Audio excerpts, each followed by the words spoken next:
Recording.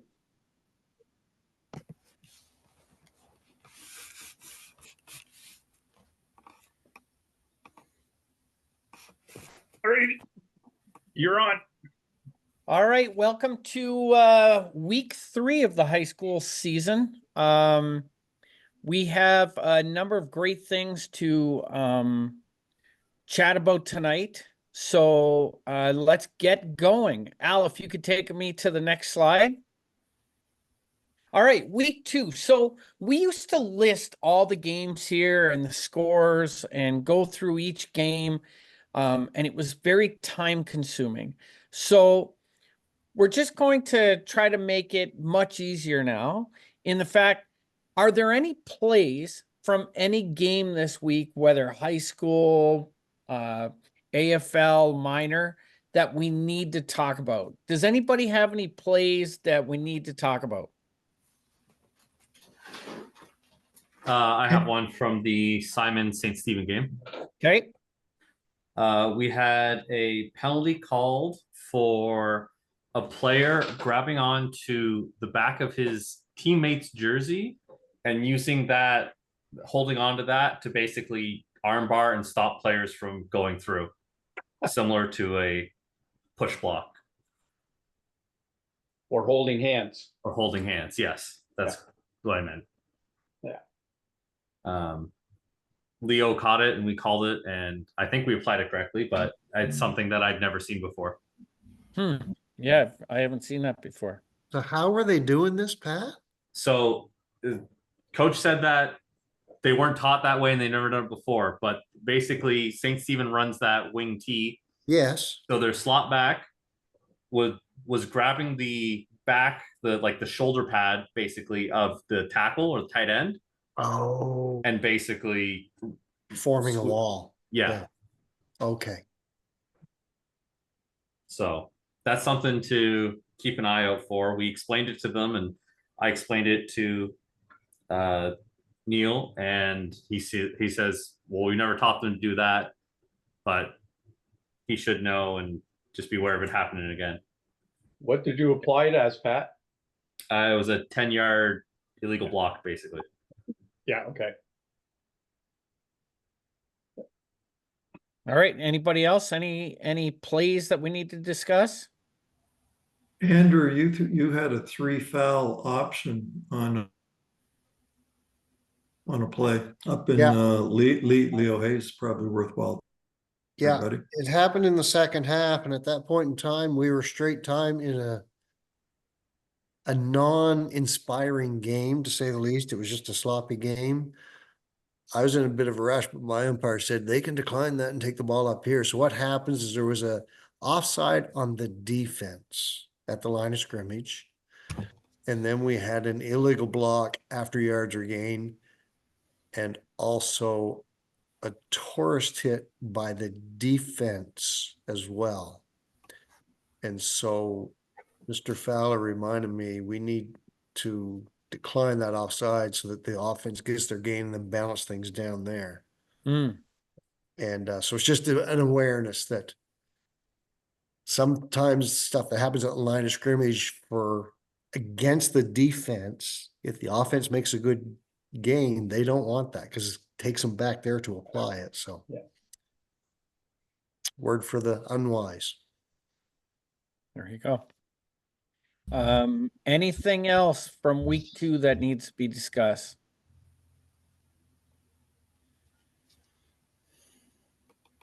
I had a interference on a punter in my game, the FHS St. John High. The punter kicks the ball, takes a step, and one of the kids trying to block the punt decides to lock onto him before the ball is caught. It wasn't a contacting, it wasn't a roughing, it was kid just interfered with him before he crossed the line of scrimmage. Never seen that before. All right. What did you apply? Applied a 10-yard penalty at the previous line of scrimmage. Okay. And I called it interference on the kicker. Yeah. There's Yeah, when I looked it up, that's kind of the wording that was used in the book. So So the ball was still in the air at the time of the interference. It hadn't been touched. correct. Okay. Yeah, the kid had just kicked it, and he took a step forward, and one of the kids rushing just kind of grappled onto them, and they kind of stood there and wrestled. So where did you apply it? We applied it at the previous line of scrimmage because it was an in-flight foul. If it's an in-flight foul, wouldn't you apply it at the point of possession? No, not according to the book. I Yeah, thought we had screwed it up too, but it's not. no, the interference one is at the line of scrimmage. That's why it's declined a lot. Yeah, Same application as contacting the kicker. 10-yard technically, yeah. penalty, Yeah, but yeah. 10-yard penalty, but it's not an automatic first down. It's dependent Yeah. upon the yards. Yeah. And that was the big thing we had that FHS was looking at because it was 3rd down and 11 at the time.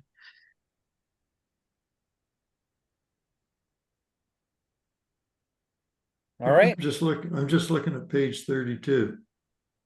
Kicker shall not be interfered with behind the neutral zone until the receiving team has touched the ball. Yep. Penalty first, second, 3rd down, L10 PP, point of possession. Oh, Yeah, I was thinking that too, but couldn't find it. Because you've already, as far as They've the already offense is concerned, they've already given the ball up because they kicked it away.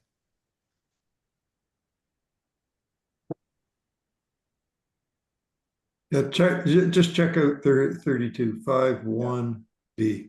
Yeah, it's right at the Right very at the very bottom. bottom. so I misread it then because I read it. I thought I saw PLS when I looked at it quickly. Yeah. So that's on me. Oh, contacting is PLS. Okay. It's just up above it. Okay. Before you leave the odd ones, Ray, Arliss, you were asking me a question about, I believe it was minor game and something about a head foul, and I couldn't Yeah. quite grasp what your question was. Okay, we had the running back, he took the handoff, went forward, and as he was attempting, the defenders closed in on him, and he dropped his head and sort of drove his helmet into the chest of the guy attempting to tackle him. Obviously a foul. I just was concerned with what terminology we used around it. And because it's not really a block per se, because he's the ball carrier. But I think you used head leading contact is the terminology the book sort of talks about. Yeah, and it's actually under the head leading block, head leading tackle section. It just says the ball carrier can't do that either. But I didn't understand when you asked me. Yeah, it was just weird that I always got hung up on blocking. It wasn't blocking, it wasn't tackling, but it was the ball carrier himself. So it seems weird to call it blocking, but I guess in effect that's what it is. Yeah, he's blocking for himself really when he jams someone like that. Yeah, basically it just, again, I just sort of came up with it just sounded weird to me. If the guy in front of him had done it, yeah, that's definitely a block, but we applied the penalty and went from there. Depending on where his helmet makes contact, it could also be targeting. Yes, it was down in the chest. and It was down in the chest Just to area. chime in, Yeah. just to chime in, I was in on that game. This is Mike. I believe we end up calling it a spear. Yeah. And we sat the kid down. Okay, so one of the slides that I have talks about football New Brunswick rules. If that was a minor game, we don't sit the kid down under their rulings. It's only high school that we sit a kid out for 3 plays on his head leading action. Right. So with minor, he plays, but it's 15-yard penalty. If the same player gets called for a similar foul, head leading tackle, head leading block, whatever it happens to be, he's penalized again for a 15-yard penalty. And if he does it a 3rd time, he is ejected under 2 rules. He's ejected under the Football New Brunswick rule, but he's also ejected under Football Canada rules for 3 URs. But because it's an FNB game, that ejection for the third head leading foul is a 25-yard penalty. Yeah. Okay, so that's one of the things I was going to talk about when we get to that point later. Yeah, that's only minor, only minor. Yeah, only minor. Yeah.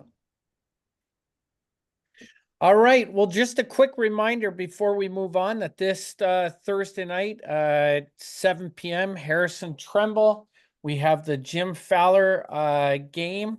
I'm going to tell you the crew here. Your referees, Andrew Bubar. Of course, your umpires, Mr. Fowler. Side judge, Ray Muir. Back judge, Ray Dunn. Down judge, Aaron Dunfield.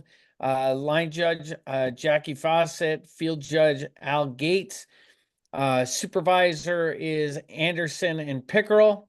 And the stick crew that will be working for that game is LeBlanc, Potter, and Perry. And Cy Edmonds will be your timer. So again, if you're not working in this game, please feel free to come to the field. It's going to be a fun night. And we'll have a decent celebration after the game as well, all in honor of Jim. So like I said, it's going to be a great night. If you can make it, it would be much appreciated. I'll be there. I'm coaching for Bernice. That's a great crew. Awesome. Awesome. You say that. You froze with that, with your last word didn't come out, Jim. Oh, I said. All right, let's move on, Al. Next slide. All right, so I just want to give everybody an idea of where we are for major fouls after week 2. Fouls are up in 2024. And I'm not saying that's on us. It's could be the playing style, could be a number of different factors, but you can see that our major fouls and OCs are up quite a bit from 2023. I am seeing a lot of OCs for taunting language type of fouls in the first 2 weeks of the season. We've had 2 ejections in the first 2 weeks versus 1 in 2023. So it's just something to keep an eye on as we move forward. I like the stats of how things are trending year over year. And right now, URs and OCs are definitely on the rise. Okay, let's go to the next slide. I am seeing in numerous game reports this year about the behavior of the benches in the high school level. And I had a discussion with a coach last night about a particular game report where we asked 2 assistant coaches to leave the sideline in the game. They weren't disqualified. They weren't ejected. They were just removed from the sideline. And that the coaches are always concerned when ejection or disqualification comes up because there's usually a suspension that goes along with that. So I've had to really break down the definition of removal versus ejection and disqualification this week. And I'm going to do that even further in an email to Perry tonight. I found this article on referee.com, and it's about tolerance of benches for football. Now I added the high school, but this is just football overall. And when it comes to the head coach should be there to want to work with us. And it should be the person that we want to work with in managing our game. So a head coach might have a little bit more rope to play with than an assistant coach or any other member on that staff, because they're our main focus when it comes to communication during a football game. When it comes to players, captains probably have, again, the most leash. They have the longer leash, captains, because we tell them right up front, if they have problems, come talk to us and vice versa. And we hope to keep that an open communication versus it being one-sided from a player's perspective. And assistant coaches should have a very short leash. And I find from the game reports that I'm seeing this year, the OCs that we're calling on benches, the problems that we're having with benches are coming from this category of staff on the sideline. It's staff or assistant coaches. And when we're speaking to our head coaches, we need to be very clear with them. When we're dealing with issues with the bench, we want to be dealing with them and not assistants and other staff members on the sideline. So I send this as a reminder. We have our protocol that we developed a couple of years ago, and I don't think we're enforcing that protocol today like we were. Again, I've always struggled with the terminology zero tolerance, because I don't know what that really means. But just give me your thoughts real quick on what's going on, what you're seeing on the field. Are we seeing an increased level of frustration on the sidelines this year, or is it pretty much the same as year over year? Just give me some thoughts if you can. Ray, Yeah. John here. Yeah. So on the weekend, it was a minor game. Hopefully you don't mind me talking about minor. Nope, not at all. So I was the white hat at a U16 game, and I've all first half, let me reiterate that. The coaches were just going crazy and crazy and crazy. So at halftime, what I did is I pulled the coaches together, and I said to both coaches, I said, guys, for you guys hollering on the side benches distracts us from the safety on the field for the players. I said, we're going to throw our flag, because they said we're not throwing our flag fast enough. And when I learned at the CFL passing clinic is, take your time, see the play, think it through. Then if you have to, throw your flag. So that's what I was trying to explain to the coach, and they didn't understand. They always thought that we should be throwing our flag just like that, like instantly. And once I explained to the coaches, that second half was just fantastic. Okay. Anybody else? Any comments here? Can you hear me? Quick comment if I can. Yeah, go ahead, Eric. You're up. Yeah. I'm seeing pushback this year on URs that we're calling. Okay. Which is always funny because they always criticize that we're missing these. And now I go over to a coach calling a UR head leading tackle. The player has to sit off for 3 plays, and coach refuses to acknowledge it and gets mad at us. It's just a weird change that I've noticed this year. Okay. Almost like, hey, we're trying to get this out of the game, even if it's not the right call 100% of the time. Trying to get that head contact out of the game, and we shouldn't receive any flack from coaches about that. Yeah, I agree with you. That's a safety call, right? Yeah. That's it. Anybody else there? Can you hear me? I don't know if my microphone's working. Hey. Yeah, go ahead. I think in particular game that I was involved in, I think it's a lot of inexperienced young coaches that don't understand a lot, and the smallest little thing that happens, they explode thinking that we're out to get their team and all that kind of stuff. And it's just, they just need to learn to take, if there's a penalty, take the penalty, coach your team, and move on. Like they go from 0 to 1,000 when something happens. And then that just causes the benches to explode and the kids follow them, and then out of control, basically. Yeah.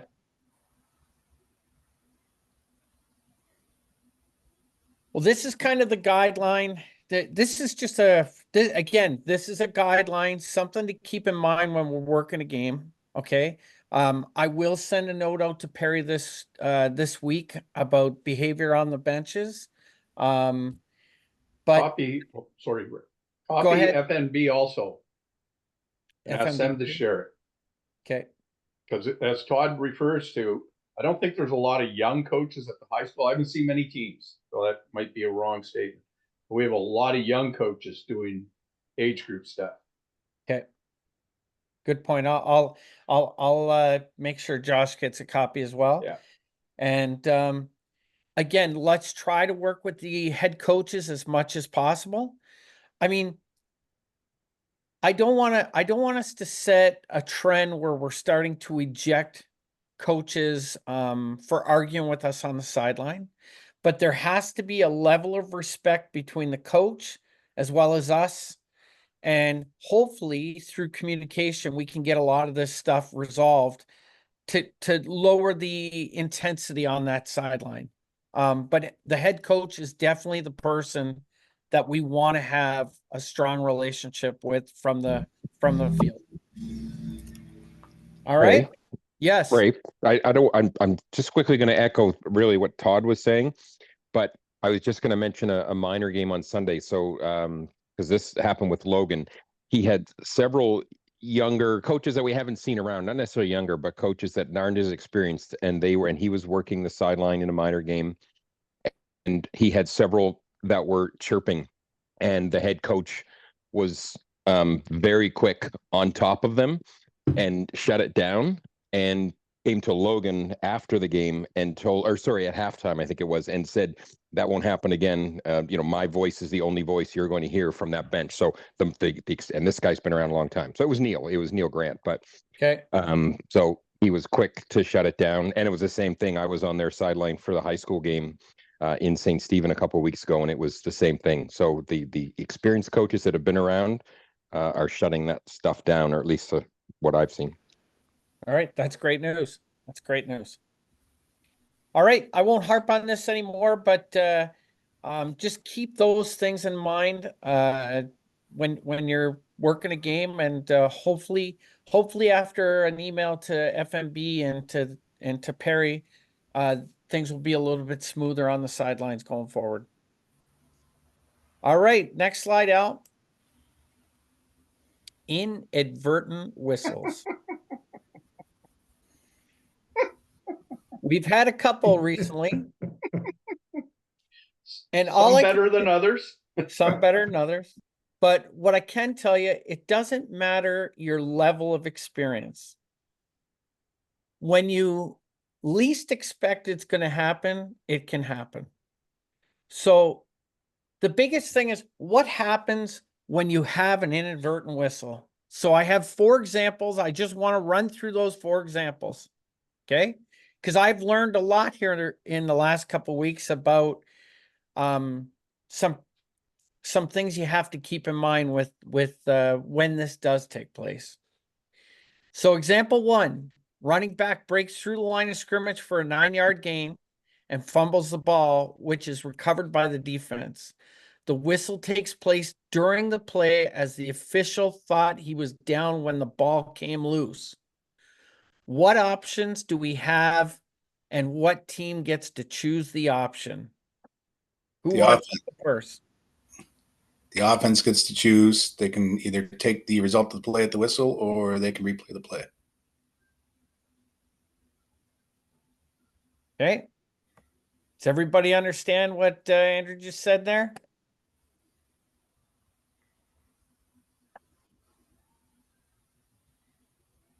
Going once. So Yes. basically, they get the 9-yard gain. You do not have to redo the play from the line of scrimmage. Okay, if he's gained 9 yards before the ball came loose, they can choose to keep those 9 yards and apply the next play from there. Okay. Example number 2, running back breaks through the line of scrimmage with a flag for holding, gains 9 yards, and fumbles the ball recovered by the defense. Same thing. The whistle takes place when the whistle takes place, thinking the running back was down when the ball came loose.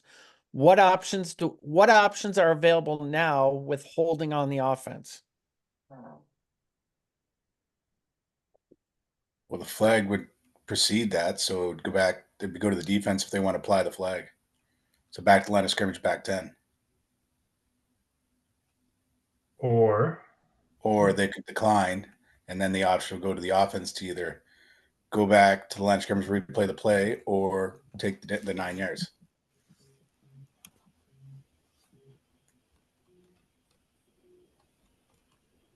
Everybody in agreement with that? Not really. The Yeah. first options to team A, they can let the play stand. If they choose to, then it's B's ball wherever they got it. They're probably not going to choose that.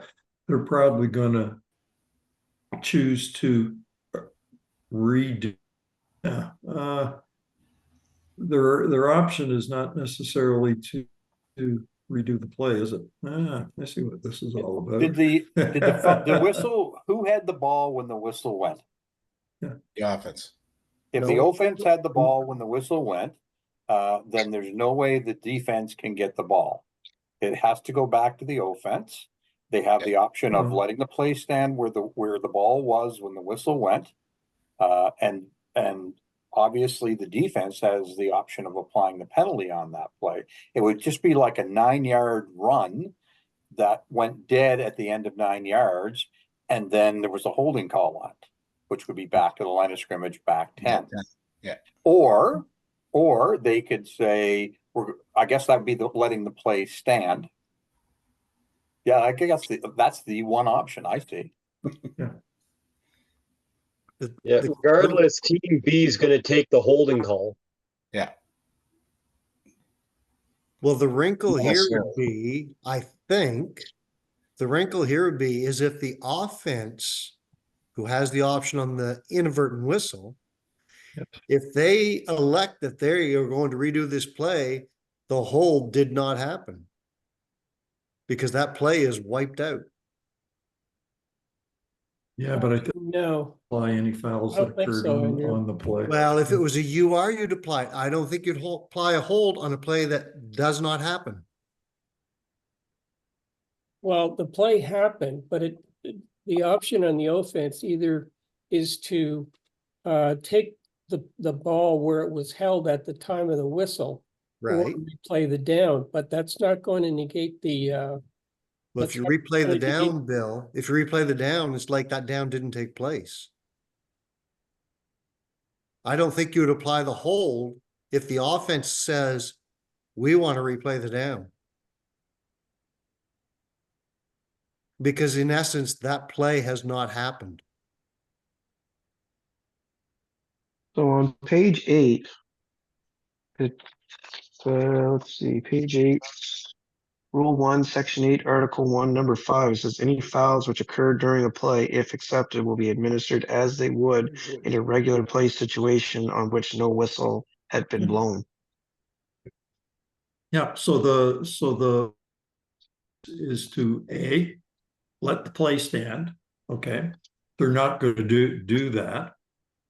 Okay, then I'll go back to A gets to keep the ball, but they only get to keep the ball back 10 because you applied the penalty as you would.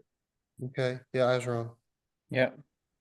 A little louder, Andrew, I didn't quite hear. I was wrong. Starts with a W. As Fonzie would say, whoa, whoa, whoa, whoa. Incorrect. All right, great job. Example number 3, teammate line up for a field goal. The kick goes wide, and while the ball is in the air, a whistle takes place. Afterwards, the ball is caught by Team B in the end zone and returned to the 5-yard line. The Jack Anderson Memorial Play.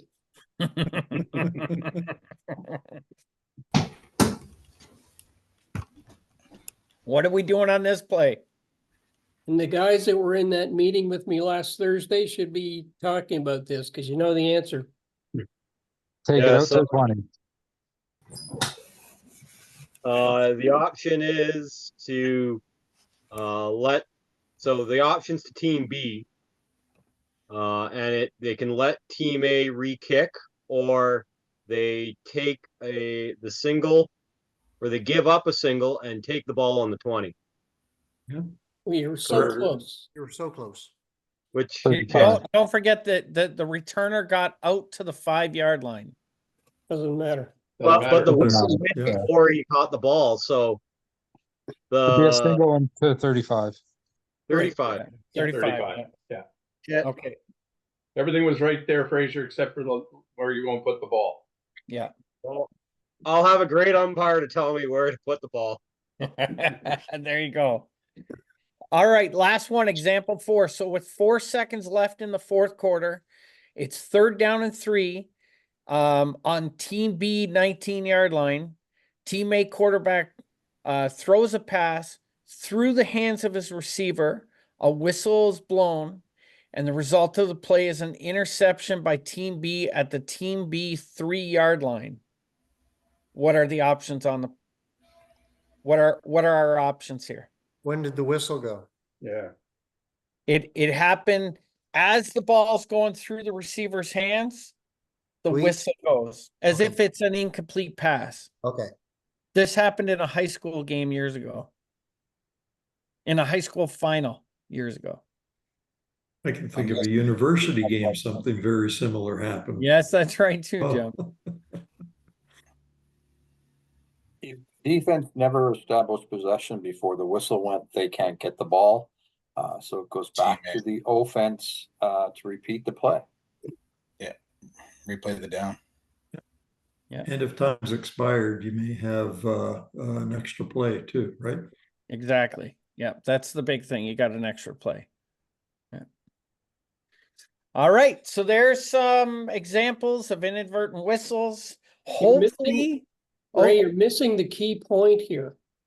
The person that blows the inadvertent whistle buys beer for the crew afterwards. And there you go. That's Bill's rule number 1. Let's not forget that. Yeah. Yeah. So, hopefully we don't come across this for the rest of the year, but listen, it happens, and let's just be prepared for when it does. Reason why there's a whole page in the rule book for this. That's right. Figured somebody would mention that. All right, next slide. And here are this week's assignments. Everything's been accepted. If I'm correct there, Patrick, I haven't gone into the tool, but from what I understand, everything's accepted, and that's the assignments for week 3. That is correct. Everything's accepted. All right. Okay, Al, I believe it's over to you now. It's me from the rule book. So most of us, or many of us, some of us have worked minor. I guess nobody who's a full-fledged member has worked minor in the Moncton area, from what I hear. So you've got to hurry up and get Ray, 3-day Ray going pretty soon, 3 Sunday Ray. Anyhow, if you haven't done so yet, if you go to the Football New Brunswick website, on their website, there is a pull down under rules, select the rules, pull that down, and you can find fall tackle rules. And in that, the age groups are all nicely broken into nice, easy formats to follow. So there's one for U14, U16, varsity girls. Chris Wall just sent us out the U12. I do not believe Football New Brunswick is doing the U12. It may be there. I didn't look closely. So if you haven't done any games yet, or if you have, it'd be advisable for you to get into these rules and take a look at how they are used in the minors, in the age group levels. Okay. So question for you. So I've sort of broken these, these plays, video clips down into a couple of categories. The first group are more along little things that, about our positioning and so on.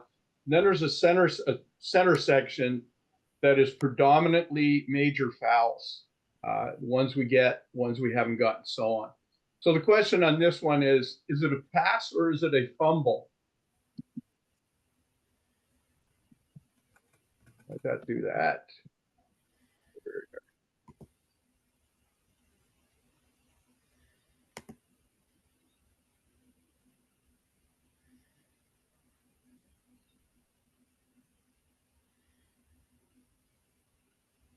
Okay, so the question was, is that a forward pass or is it a fumble? And what do you use to determine that?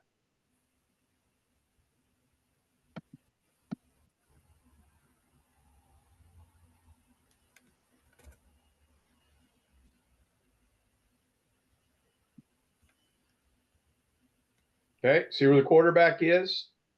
Here's the running back.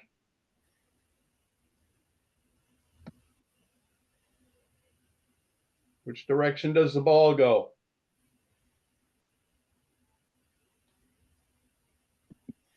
Towards the opponent's goal line. Okay, so do we have a fumble or do we have a pass? A pass. Okay, so where should the next line of scrimmage be? The original line of scrimmage. Should be back at the original. Okay. That's just a subtle one, and with bodies moving in a situation like that, sometimes it looks much worse than it does. Okay, I will tell you that we actually moved it back. Okay, this comes from PEI, and we've heard this many times. When there's wind or when we have a kicker that can't kick the ball, does anything good ever come out of these short punts?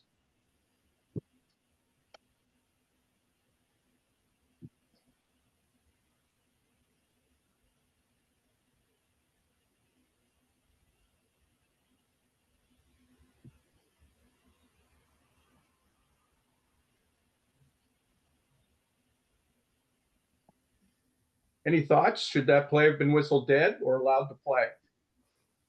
Probably dead. Dead. Yeah. Is this a short punt? By the strictest definition, it's a short punt because it's coming down with the players don't have a realistic chance of avoiding it. You can argue it's a long punt for that guy.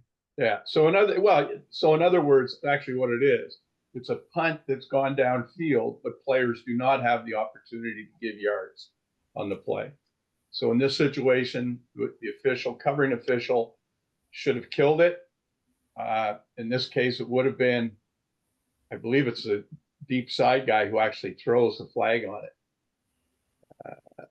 Yes, it is. Okay. So we have somebody being penalized in a situation where probably don't. So that, using good judgment, punt that's coming down into a crowd, nothing good's going to come from it if we allow it to be played. So once it starts to come down, we kill it. That way it limits the number of players who are going to run into each other. Any question on that? Then again, if it's just coming across the line, so it's going to come down on the umpire's head here, these guys, the line of scrimmage guys, should be killing that as soon as it's coming down. But where this one's gone beyond the umpire, we need people to start making good judgments so teams aren't being penalized. Okay, courtesy of videographer Arliss Wilson sent this one to me the other day.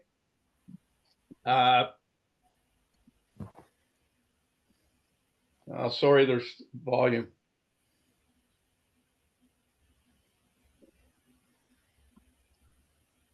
Any questions on that?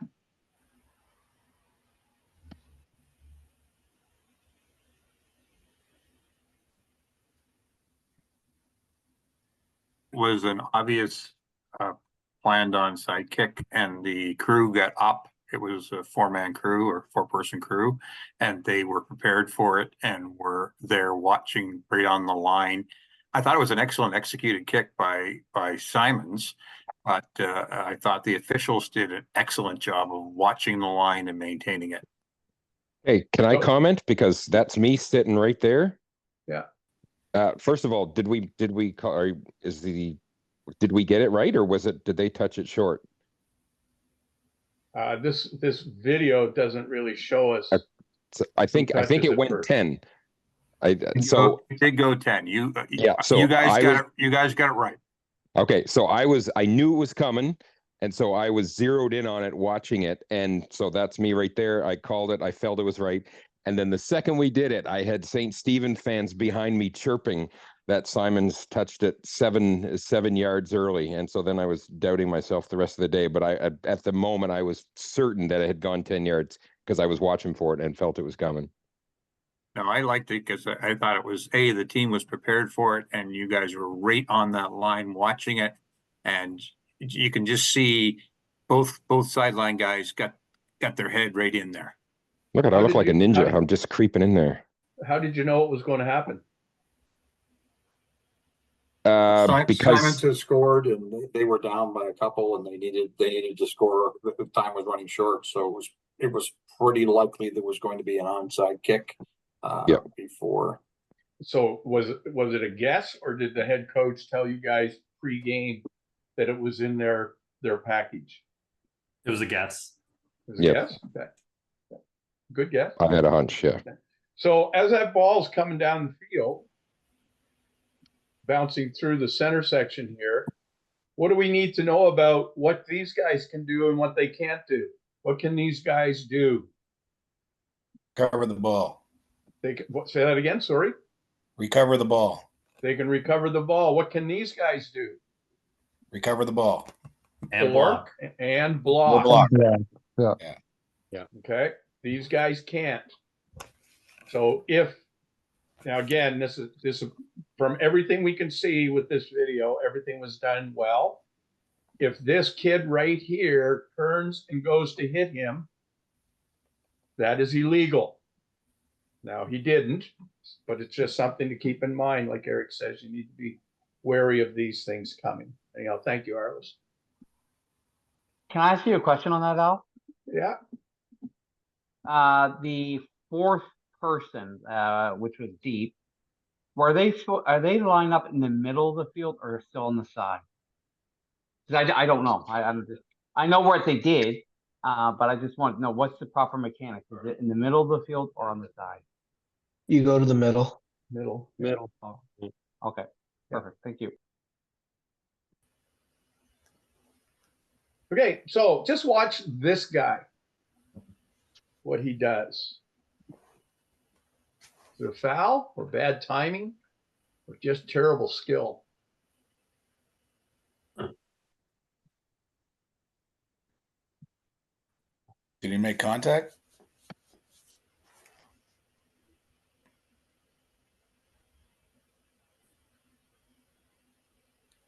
Yeah. Certainly, it looks like he's intended to go low. Yeah, I don't think he makes contact was with him, there. shove him down. There's contact right there. So yeah, it's blocking below the knees. They got to figure out how to stop this. There we go. So let me ask you the question.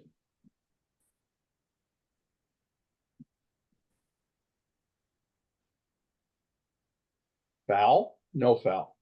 Foul. Well, it looks like he's trying to go above the knees, but gets pushed down maybe. Who's going to have the best answer to that question? The only guy that would have it will be the sideline guy. Okay, so help from sideline. These guys are actually, this is from the island, these guys are actually working 7, but they've got the umpire in the defensive backfield. Could be of help. Yeah, the umpire. Sorry, Andrew? I think the umpire should see that. Okay, so, and what should they be looking for? Somebody just mentioned this a second ago. Below the knees. Block Okay, below so the knees. looking for point of contact, first initial contact. Or how does the guy get there? Yeah, is he Okay, shoved down below down? the knees? If he's shoved down below the knees, then that's not a foul. Correct. Can you play it again? There was no shove there anywhere, was there? Oh, somebody just mentioned that. The defender has his hands on his back as he's going down. Yeah. Oh, I don't think that was a shove. I just think that's self-defense. If someone's going after your ankles, you're gonna put your hands down. I think that's below the knees, no question. So is it for those of you who work this level of football, is that enough to call? Or is that enough to get in a player's ear? I think you need to call it, send a message. Dangerous play. They're trying to get it out of the game. Talking to the kid is, I don't think, going to send a message, but a 15-yard penalty hits a little bit harder. And again, the important thing is that it may not look like much of a push, but if there is a push that causes that player to go lower, then it's not a foul. Okay, so this isn't a clear cut blocking below the knees. Okay, because the angle really doesn't help us a lot. It looks like the defender may be pushing him, and if he's pushing him down, we have no foul. If he's not, then Patrick might be right. Maybe it's important to send the message. We don't want you down there blocking. Okay. And that's a nice yellow lining that they're using at UPEI on the grass field. Okay. Oh, so this came from our game on Friday night. Interesting play. Watch the linebacker right there.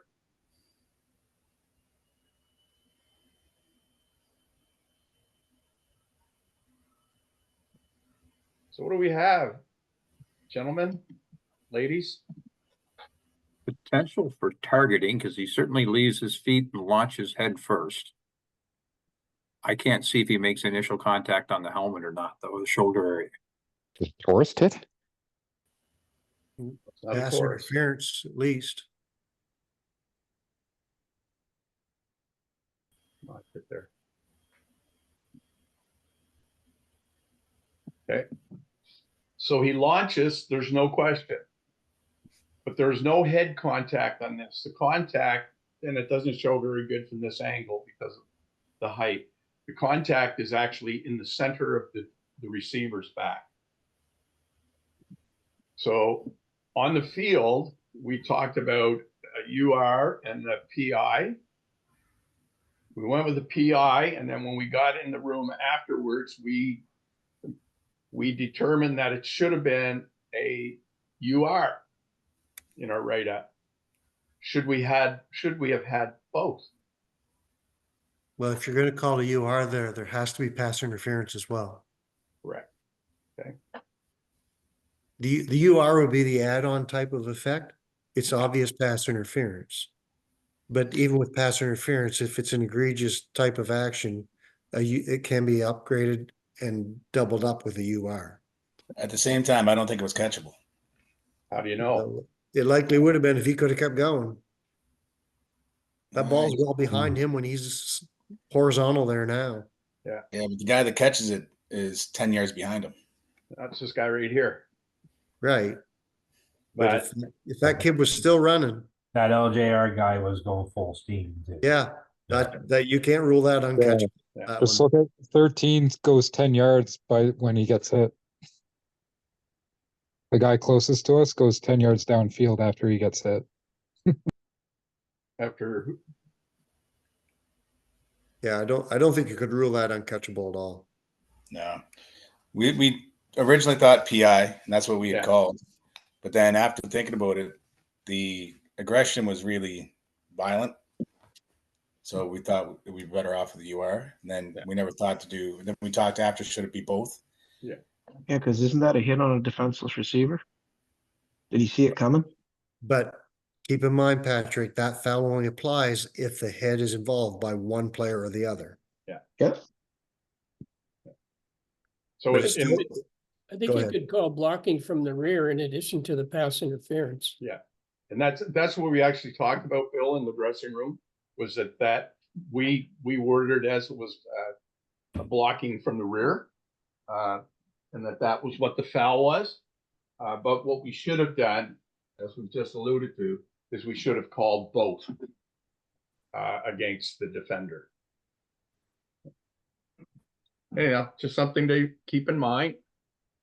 So if you called both, they would be additive penalties. Yeah, you would have 15 for the pass interference. Pull it now. Or spot foul. Depending where it was. It's a double foul, so it's additive and there's no distance restrictions on it. Okay, that's at least 15 yards Yeah, downfield. so you'd have a 15 and 15. Yeah, 30 yards. Yeah. Okay, so the next one. Now, I was not at the game.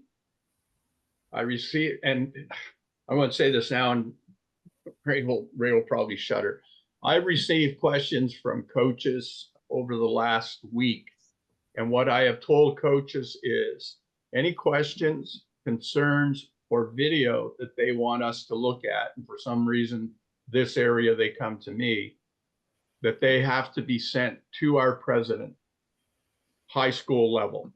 That is the protocol that should be followed. So I just received a question tonight, and I just texted right back and said, as it's a high school related situation, it has to go through our president so that if it's videos, so we have one repository for videos. If it's questions or concerns, we have one voice answering the question rather than somebody going, well, yeah, Gates told me this. So now when the question is asked, the answer will be coming from Ray. Now, there may be other people involved helping Ray get the answer, but what does that have to do with this? So the question was from the coach that on this play, he was told by a crew member, the crew, whatever. I'm going by what the coach said to you guys, that he was told that head tackling / clotheslining is not called at high school, that it's only called in the minors. So in the rule book, Rule 7, Section 3, Article 6, it is called head tackling or clotheslining, where a tackler makes initial and maintained contact at the head or neck area, or using a straight arm type of method, not a straight arm to block, but extending their arm straight out and then hitting the person under the neck, head area, which was what we used to call clothesline. That is in all levels. It's in our rule book. So this is the example he talked about. Oh, for goodness. Okay, so it's going to happen over near the front stick, and the defender simply grabs the player around the head and neck, right there. No attempt to go anywhere else. This is a foul, okay? And it's a UR foul. So just going forward, and I know there was a period of time when head tackling, clotheslining was not in the rule book. It has been for about the last 5 or 6 years. So just keep that in your mind as we go forward. If a guy initiates a tackle above the shoulders and maintains it as a primary spot, that is a foul. Okay, now, wait a minute. Now.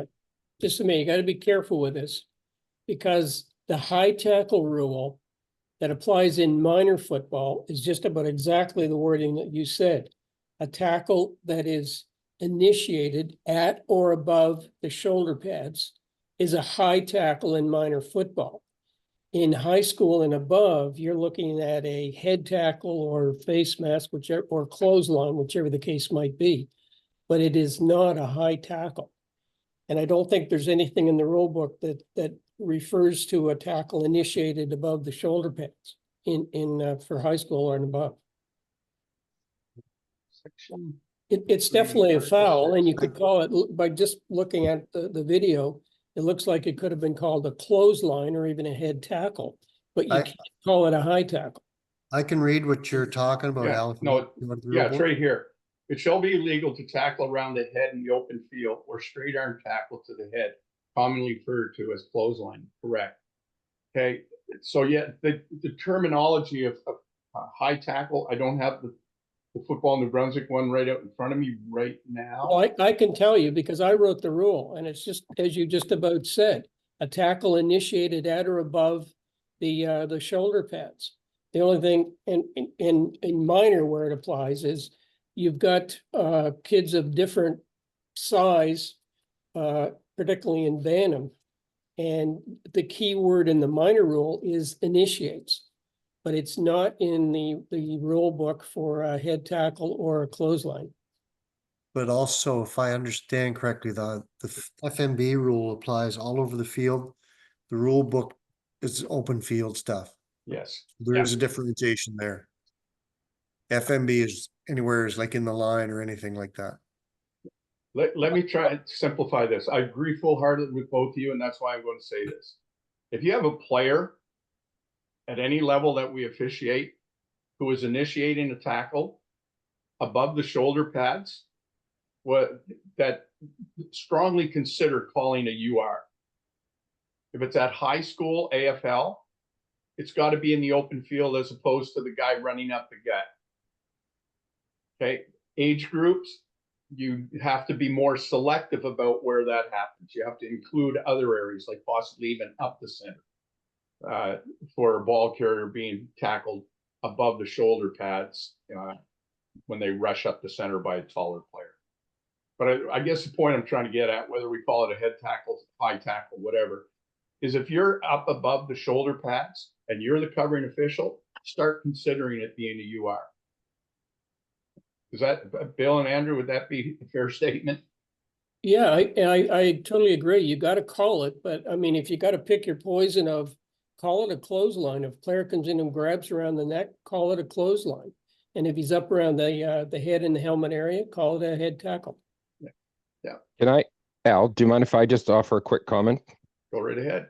So I was on the side, I was on the bench side for this, so I didn't actually see the play, but I was asked immediately after, Eric, was that not a high tackle? So he, at no point was it, and I mean, it's obviously a penalty is a penalty. So I'm just, but for clarity's sake, it was not, he was not told clotheslining is not a penalty at the high school level. He said specifically, is that a high tackle? I didn't see from my vantage point, I couldn't see the tackle from where I was, but he was not told by anybody that I'm aware of, unless somebody else wants to speak up, but he was not told clotheslining is not a penalty at the high school level. And that's why I started it off. He had indicated that he had been told. That doesn't mean he was. Yeah, at all. yeah.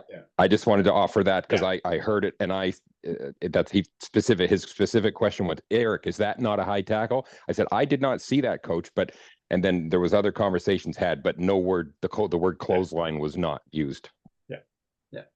So just keep in mind, we get up high like that, we should be starting to consider it being a UR, especially if, in this case, number 6 has nothing held except for the guy's head in the open field in the high school. Okay. So this is the same game that we worked on Friday night. We're going to watch this player. Now, there are 2 questions that are going to come out of this. Number 1 is, why did John McDonald not throw his flag? That's the 4th guy in the crew, but that's meant in humor. The problem with our video is it does not give a very good image of what happened. All 3 of us called targeting. The player, when he caught the ball, the defender, the kid circled, came and literally dropped his head so his face mask was at the ground and made contact with the opponent's head, face mask, his opponent's face mask.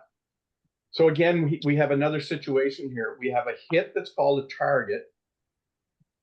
Similar to the other one, could we also have had PI? Well, on this one, it looks like the ball is gone, though. Correct. Yeah. Okay. So in this play, the only foul we have would have been the target. So when's the target hit? Come. Right there. And there's the ball here. The ball's already gone by. Okay. So it was one of those really nice textbook target calls. It was easy to call. When you have 4 officials on the field and 3 of them are all sort of looking to the area where the biggest threat is, that's why we had 3 flags on it. Is that right? I'm sure that some evaluator would say too many people are looking in the same area, but anyhow, it was an obvious one. So that's 25 and an ejection. Yeah. Okay, so this is from the game at Simon's. Oh, listen, also, here's an interesting thing. I did not go through many of the 12-man games because you all have access to them now in particular. So if there's something there that you want me to add, it really is helpful. If you take a look through the game and try and find where it is, tell me the play number and I'll pull it out. But just so you're aware, on Sunday, I sit down after my minor games now, and I'm not going through all of those high school games. I cannot do it. I do not have enough time. And then Monday I have to do our university stuff. So take the initiative to look through your games. I apologize. I cannot give you access to the 9-a-side. That's some other organization, but everybody now has access to Huddle for the NB High School. And all the games are there. All the 12-man games are there. Okay, so we're going to watch the running back, the returner on this play. And again, he's far away. This is the guy we're watching.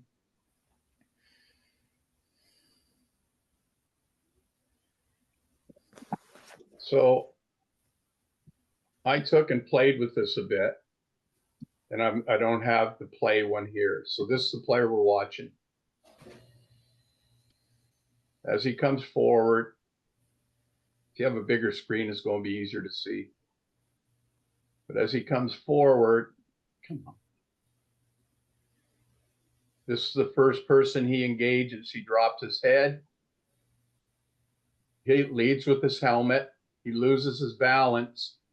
And as he's coming back up from gaining his balance, his head makes contact with the second player. So do we have one head leading foul or do we have two? Okay, so there's the first one. He drops his head. One click, 2 clicks. And he makes contact with the opponent. So we have one there.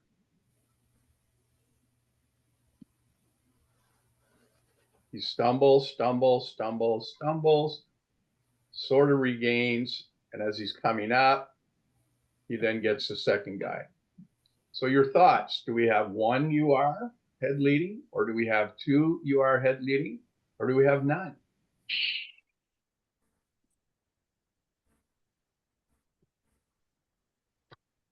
Want to see it full speed?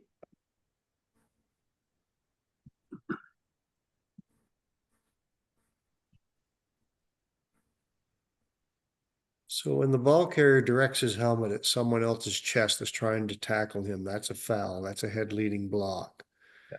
In the second one, it's hard to see here because it's small on my screen, but in the second one, you talk about him stumbling and just kind of regaining his balance, composure, whatever, and then making contact again. I don't think that could be called a foul because he's not in a position where he's looking for someone to hit and directing his helmet into them. So this is him right here. He's got two legs on the ground. He's pushed off the ground with his other hand and is now coming up. And that's when the second one happens. So he's coming up as opposed to lowering down.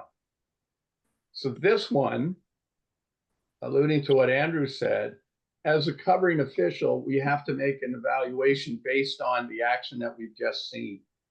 Is he trying to lead with his head, or is it just the fact that he's just regained his balance and is now just getting up and he runs into the guy with his head? The first one, I don't think there's a question. The first one, he literally drops his head right there into the guy. Okay, so the first one we need to get, no question. The second one is one that the covering officials, you need to evaluate what happened here, how did that happen, and then make your decision. So using Andrew's analogy, the second one's probably not a UR. The first one should be. Do you mind if I share my process when I threw that flag? No, go right ahead. Because this is helpful to me. So I did not actually see the first one. So when I threw my flag, it was on the second one. I was watching the blocking. I did not call that first one. So what I saw on that second one, and while I'm looking at it in video, I can see, yeah, maybe he was stumbling. But what I saw was forceful movement of that head. Like, I don't know any other way to describe it, but I didn't see it. And I'm not saying that I'm right, because I very well could have been wrong. But from what my interpretation was when I was watching, and of course it happened so quickly, was he was coming up and he drove the crown of that helmet into it. I didn't see it as an off balance kind of incidental type thing as he was coming up. I saw the forceful contact coming up, and perhaps I was wrong, but that's not what I saw. And there's no question he's going to come up and he's moving forward. It just did he have enough bodily control to not lead with his helmet on that play? So yeah, we had that's one. fair. We got one. The first one should have got. The second one, as I say, we need to covering official needs to evaluate what they see. Keep in mind also, we have a partner coming up behind us who should be watching what's going on in the area too. And that's one of the reasons we work as a crew, is so that our partners can help us by providing extra information if we need it. Okay. Good. Same one. All right. So the next two slides are the same type of action. Quarterback runs. They start their slide.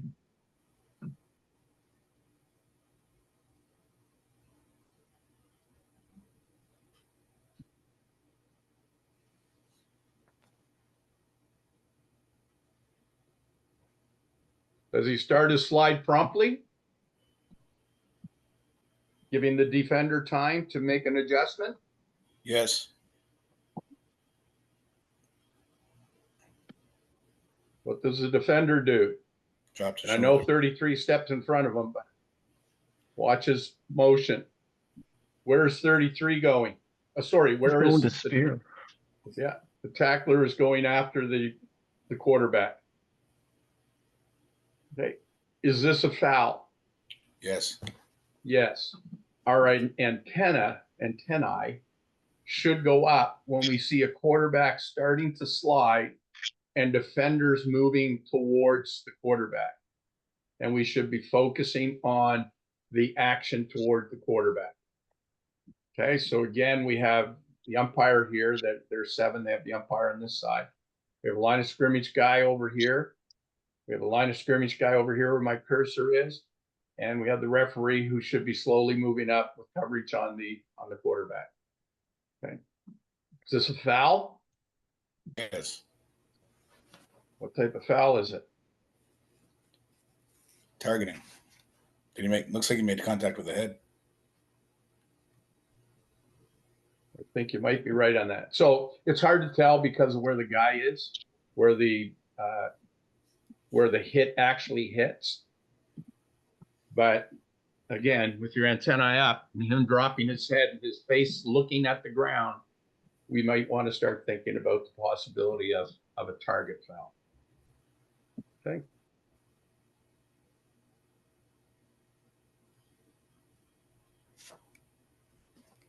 The other clue here about this being a foul, as the quarterback keeps getting lower as his slide progresses, the defender keeps going lower with him. So the defender's not going over the top of him as if he's trying to just make a tackle.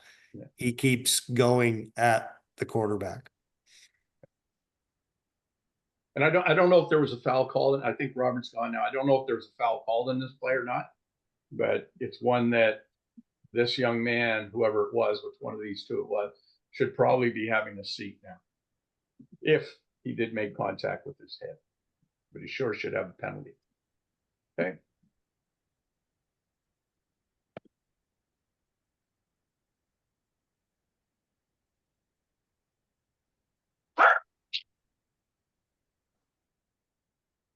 Quarterback start his slide, plenty of time.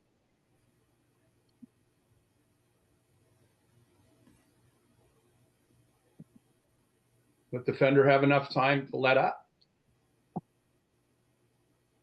So when a quarterback runs the ball and they start to give up by going into a slide, what must the defender do? Avoid. Avoid. Do everything in their Keep an effort. power not to make contact with that quarterback in an aggressive or hard way.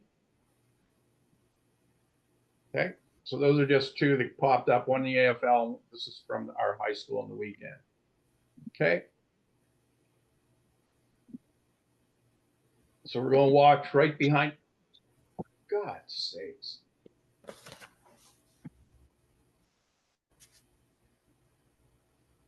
Okay, this is our same little friend. So whoever happens to work JMA, not that we go hunting for players, but just to be aware, this number 6 again.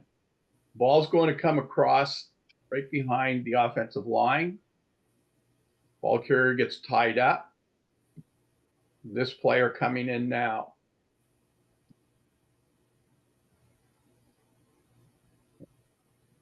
Oh yeah, elbow to the head. Yeah.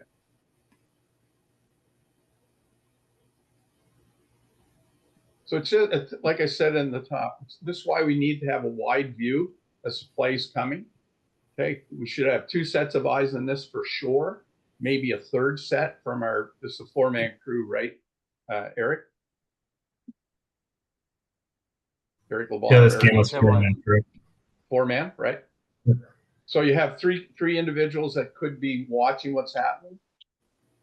If anything, one of the things Ray said last week was that if there's suspicion that this is head contact right there, if you think it is, we want that out of the game.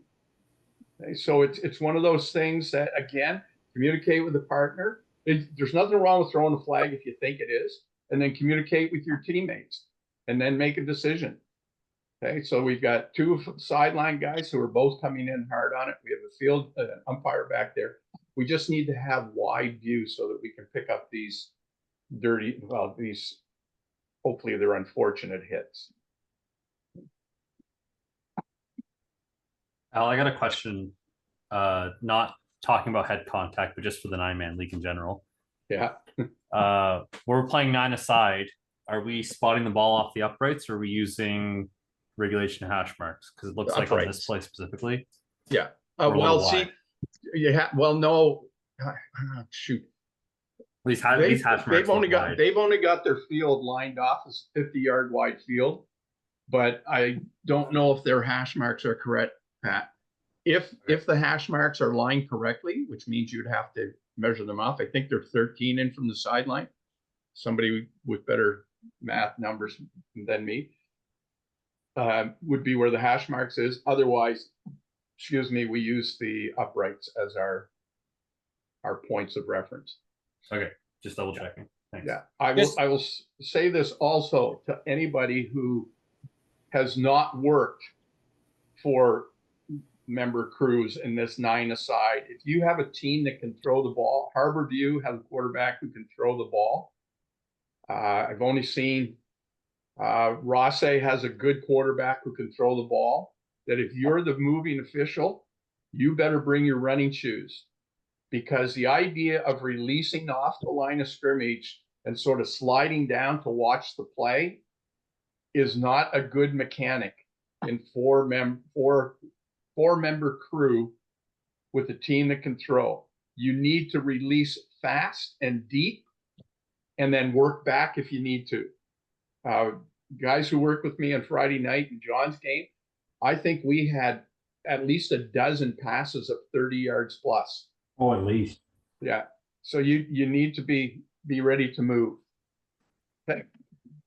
I've got a question with respect to shot. If you can just go back to, why are there 2 lines close together that seem to say they're the 55? That's a good question, Jim. I really Made don't a know the answer. mistake. They told us early on. They made a mistake. Okay. They Yeah. probably measured it metrically. So what is the lining there then? Are there 255s yards in between, or? They had the correct 55 marked with a little yellow pylon, and we just kind of Okay. ignored the other one. Okay. So was the field actually lined off for 110 yards? Well, I don't think we measured it, but sounds better than Leo Hayes. Okay. It was short. Al, Neil said at the beginning that I think when Sean and I measured out the sticks, there was a section at the middle of the field that was, I can't remember if it was either just short of 10 yards or just over 10 yards, but Okay. it wasn't the whole field. It was just a section. Yeah. Okay. Riverview's help- field's lined incorrectly too. Perfect. Well, you know what? Here's a neat one. KV's turf field is lined incorrectly also. It's a 70-yard wide field. Anyhow, so did that answer? Did that help you out, Jim? Yeah. Just to add here too, I've seen your game reports about these lines on grass fields, and I did send a note to Perry this week that this needs to be cleaned up heading into future weeks. That we need to have the lines properly done with the hash marks in their proper locations, or as best as possible. But based on the reports I've seen this week, it sounds like a couple of the fields are very difficult to officiate a game of football on. Okay. I think this is the last one. So make sure we get it right on a kickoff.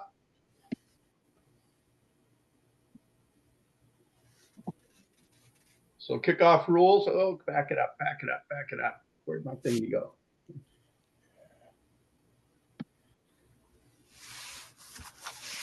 So no member of the kicking team is to be in advance of the kick. Rip-a-deely-doo.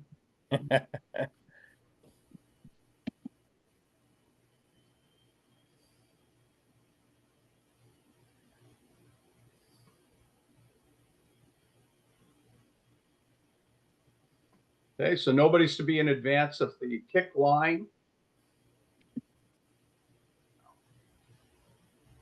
Okay, we got that.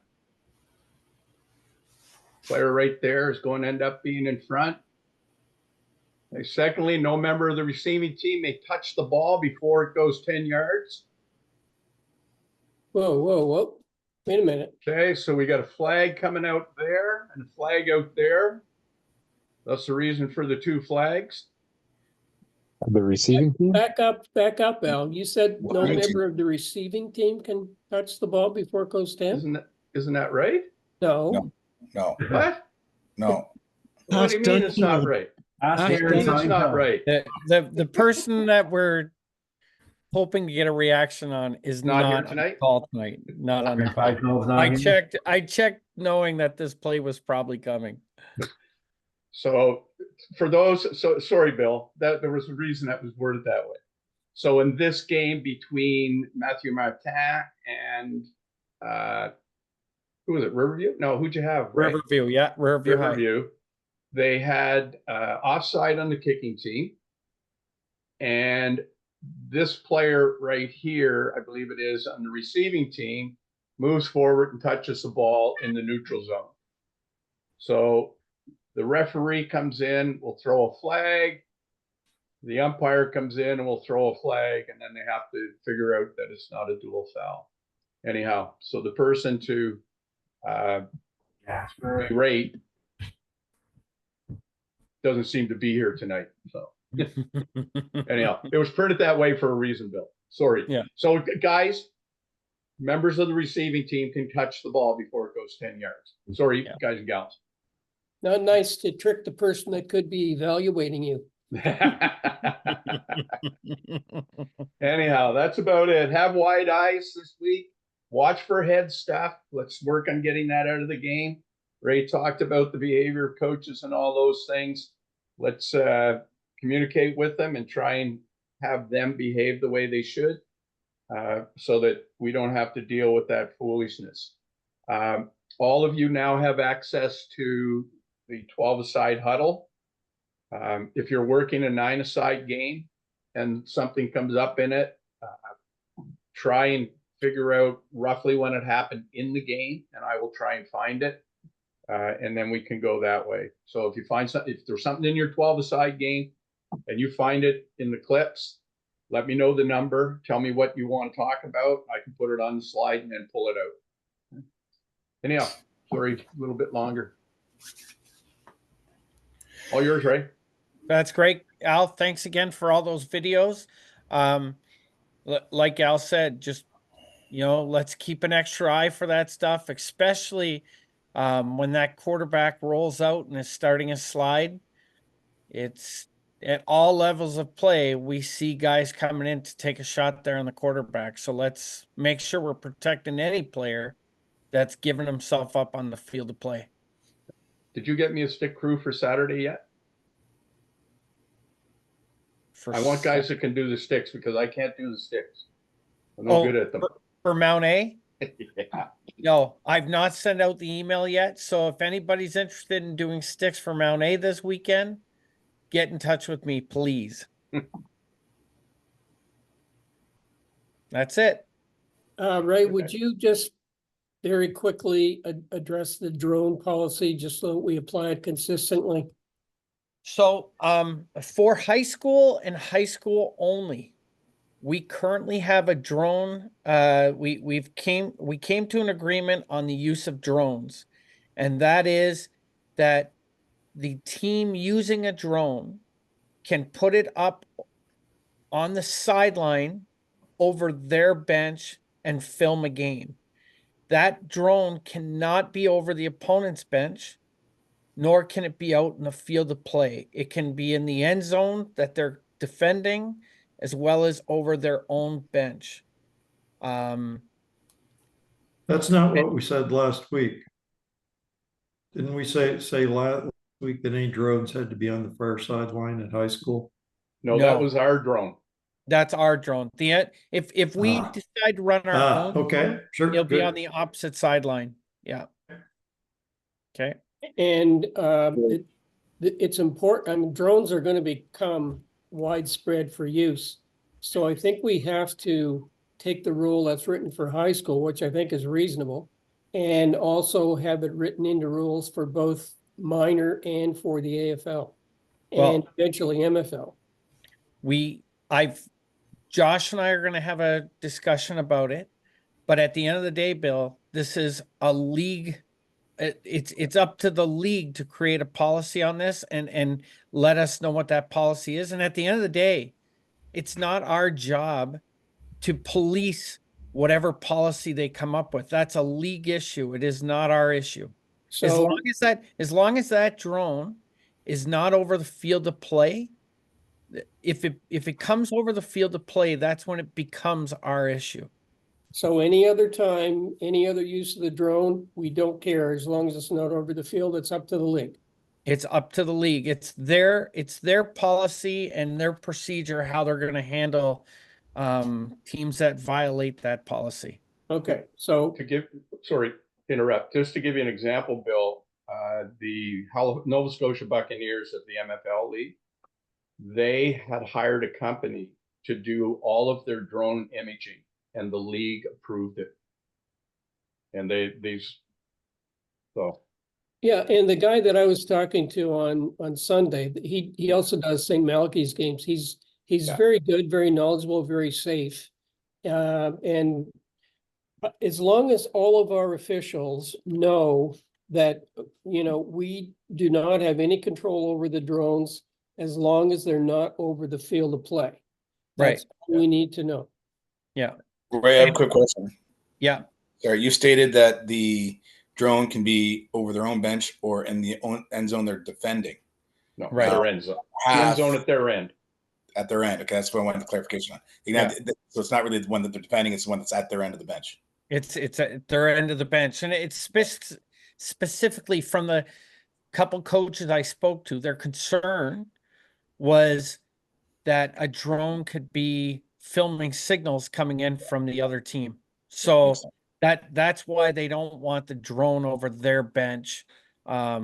Not to say they can't do that from their own, but that's why that came into play in the NBIA's policy. Now, again, that policy went out to the head coaches of every team. I know that because I was copied in on it. And it's up to the head coach of every team to make sure they filter that message down to whoever's going to be running the drone.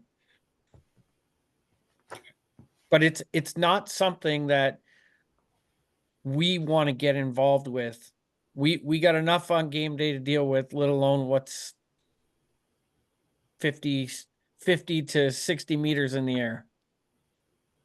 Unless, of course, they would want to give us access to their video, which would be wonderful. Yeah, But we do have it. It's we do get it. Yes, they upload it, yeah, and it's not any good. Yeah, it's like St. Malachy's, whoever St. John High played the first game of the season. The other team had a drone. St. John High used the stadium elevation, and the drone, because they're late going up, because they have to repower up, their plays are out of sequence, you miss plays, and so on and so forth. I hope coaches get rid of them. They're not really good. They're helpful in showing us where we line up on a play, but to try and figure out how the sequence of plays goes, sometimes it's brutal.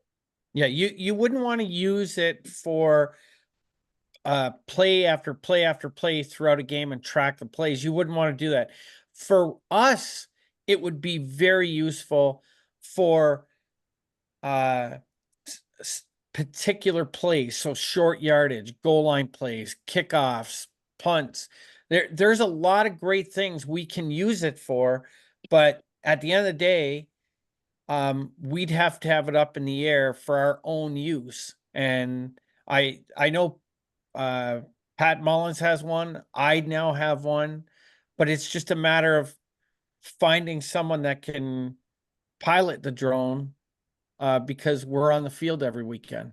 So hopefully at some point this season, we'll be able to get some drone footage that we can use for our training calls on Tuesday nights.